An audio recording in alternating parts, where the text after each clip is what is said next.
السلام عليكم ورحمة الله وبركاته. أنا أحمد عقيل، وفي الفيديو ده إن شاء الله هناخد جولة داخل برنامج الأب انفنتور اللي إحنا نقدر نعمل بيه موبايل أبلكيشن، سواء يشتغل على الآيفون أو على الأندرويد. اللينك اللي أنا سايبه في الديسكريبشن تحت، تدوس عليه هيجيبك على الصفحة دي.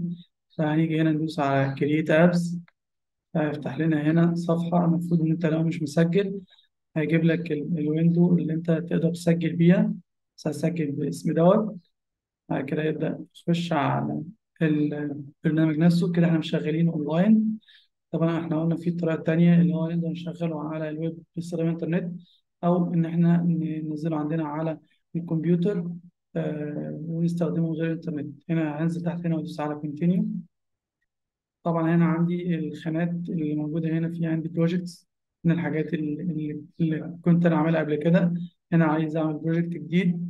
هنا لو أنا عندي بروجكت على الكمبيوتر والاختصار بتاعه دوت اي اي اي، بجيبه من عندي، أو إن أنا هجيب من ريبوزيتوري من على النت، أو لو أنا عايز أمسح حاجة أو أروح للمكان اللي أنا ماسك فيه البروجكتس.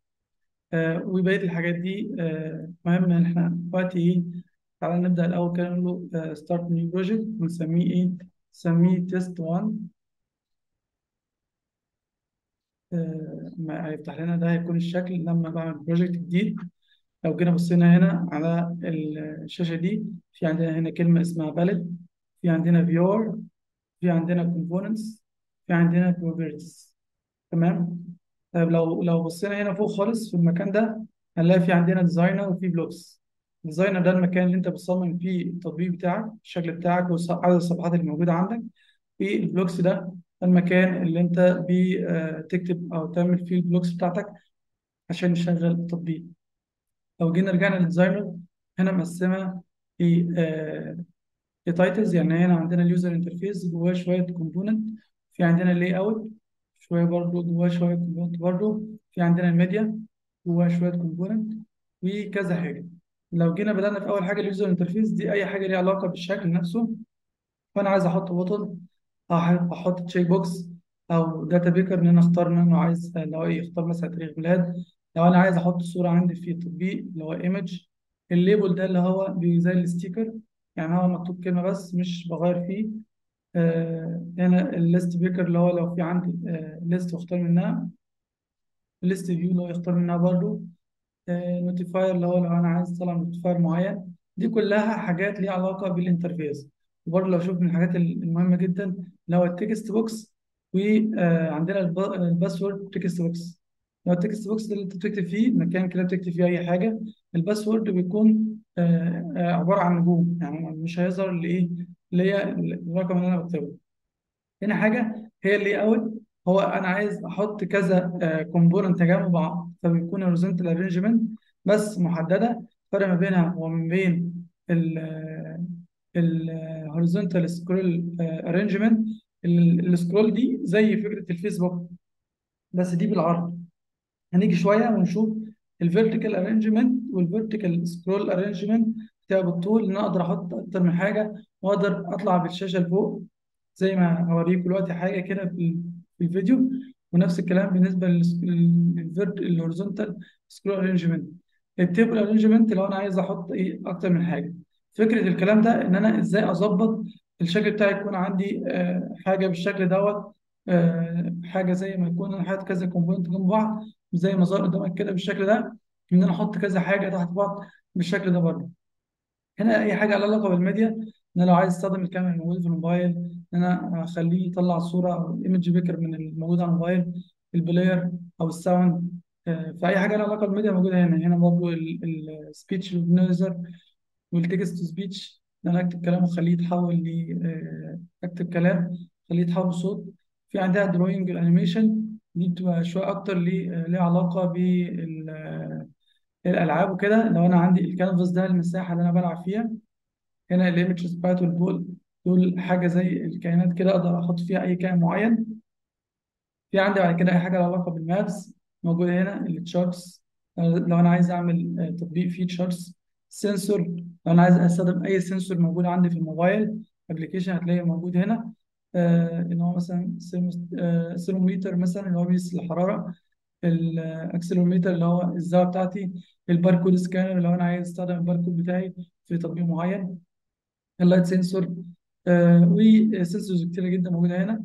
لو انا عايز اعمل تطبيق له علاقه بالسوشيال، زي مثلا يعمل مكالمه فون كول او فون نمبر بيكر، يختار رقم من عند الموبايل، او لو انا عايز اعمل شيرنج للكلام ده على اي تطبيق تاني، اقدر برضو اتعامل مع تويتر والايميل بيكر والكونتاكت بيكر برضو. في عندي الاستورج، لو انا عندي تطبيق بتعامل مع ان انا اخزن داتا وكده، وفي عندي كلاود دي بي والداتا فايل بنتعامل مع السبريد شيت، تاني داتا بيز، دي برضه نوع من انواع الداتا بيز.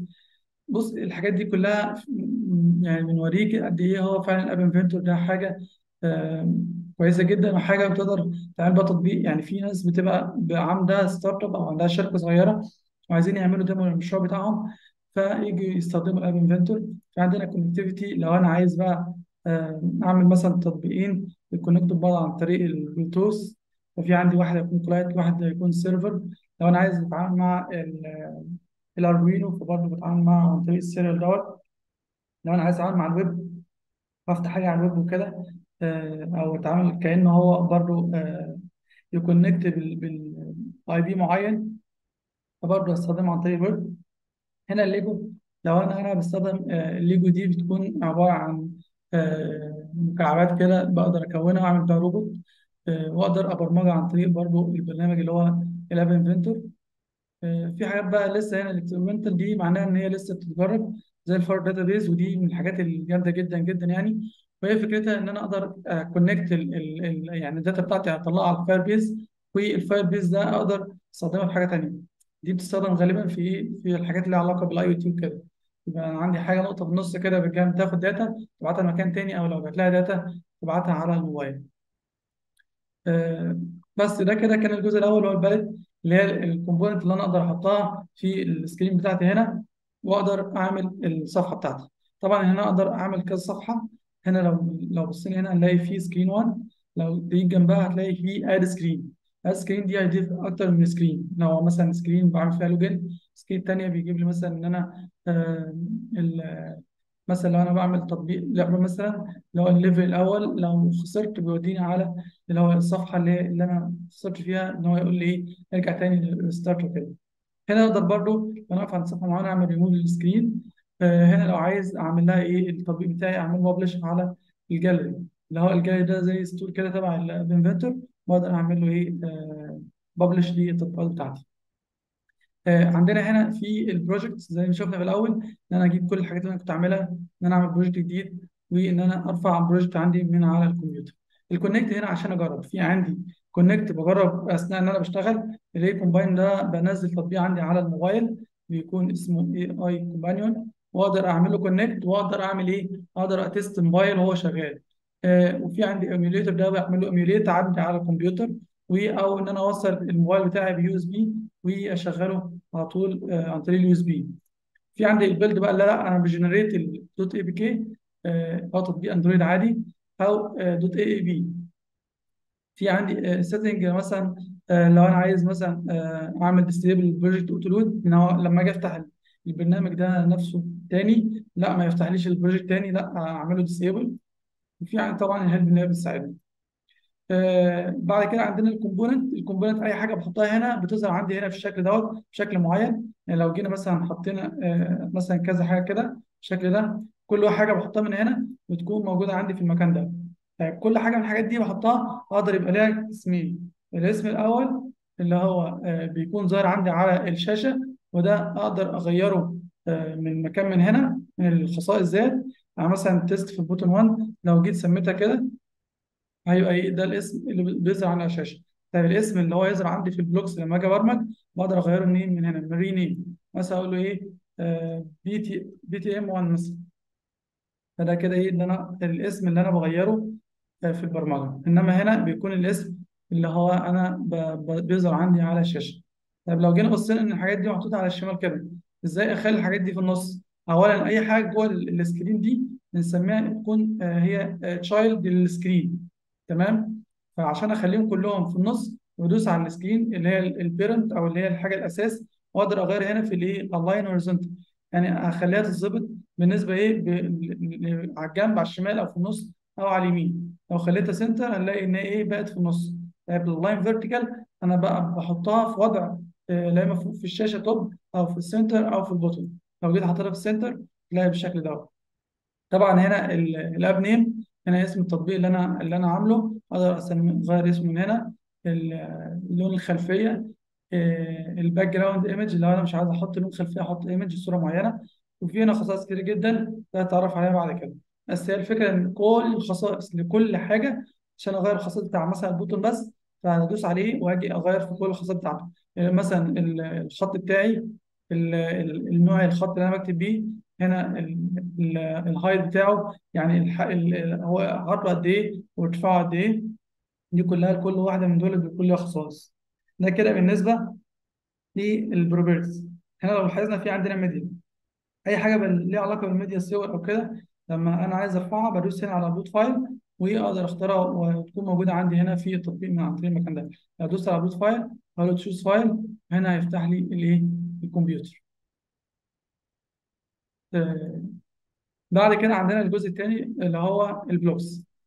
البلوكس بقى انا بعد ما عملت شكل التطبيق بتاعي بيكون عندي متقسم لحاجتين. في عندي البيلت ان، الحاجات الاساسيه بتاعت البرمجه بتاعتي، اللي هو الكنترول واللوجيك والماس والتكست والليستس والديكشنري والكولر والفاريبل والبروسيجر. في عندي الحاجات اللي انا ضفتها. يعني انا لو عندي كذا سكرين هتلاقي كل سكرين تحتها الكومبوننت بتاعتها. هنا مثلا سكرين 1 تحتها ايه البوتون 1 والتشيك بوكس 1 والليست فيور 1. فانا اقدر اعمل التطبيق بتاعي مثلا من هنا، الاقي ان هنا في عندي البلوكس بتاعتي بيقول لك هنا وين بوتون دوت كليك، لما ادوس على البوتون اعمل حاجه معينه. دي اكشنز باخدها لما ادوس على بوتون من دول. وفي عندي حاجات تانية اللي هي الاساسيه، اللي هو زي الاف والاف إلس والاف إلس اف والإلس. في عندي اللوجيك، الحاجات اللي هي ترو او فولس او ايكوال، او في عندي الاند والور. في عندي الماس اللي هو رقم زيرو، او لا عندي ايكوال او بلس او ماينس او ملتبليكيشن. في عندي التكست لو اي حاجه لها علاقه بالتكست. هنا كل حاجه الاساسيه موجوده في البيلت ان، والحاجات اللي انا بضيفها عندي في التطبيق بتكون موجوده تحت السكرين. في عندي هنا زي شنطه كده. الشنطه دي وظيفتها ايه؟ لو انا عامل كود معين حطيتها، يعني مثلا لو جينا حطينا الكلام ده كده اهوت، اي حاجه حطينا كده وجيت حطيت الكلام ده هنا في الشنطه، هقدر استخدمه في مكان تاني. يعني الشنطه دي بتخليه كده انا حافظه في المكان ده، ولما اروح بروجكت تاني اقدر افتح الصفحه وادوس عليها واخد الحاجه دي كده. تمام. وفي هنا لو انا عايز امسح حاجه معينه بروح اسحبها لحد تحت كده واكون مسحها. في عندي هنا الزوم ان والزوم اوت. هنا لو انا عايز اكبر الحاجه، لو عايز اصغر، هنا لو عايز ارجع للوضع ايه الاساسي. ده كده كان جوله سريعه داخل برنامج الاب انفنتور. طبعا هتعرف اكتر لو نيجي نعمل ابلكيشنز العاب او كده في الفيديوز الجايه ان شاء الله. السلام عليكم ورحمه الله وبركاته.